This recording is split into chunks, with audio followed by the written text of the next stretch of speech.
Скъпи жени, още ли тренирате гърди? Започвате тренировките си с желание от чашка С да минете на чашка Д, а всъщност ефекта, който се получава е от чашка С да изчезнете на чашка Б. Защо? Ами много просто.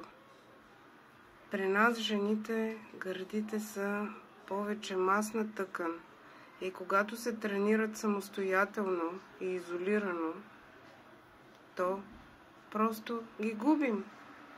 Затова знайте, че когато искате да тренирате гърди, то трябва да ги тренирате единствено като второстепенна мускулна група, т.е. те да са просто поддържащ мускул и участваш в дадено упражнение.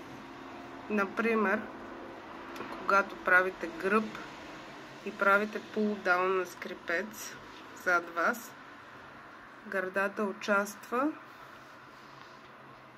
като спомагателен мускул, но не и като основен.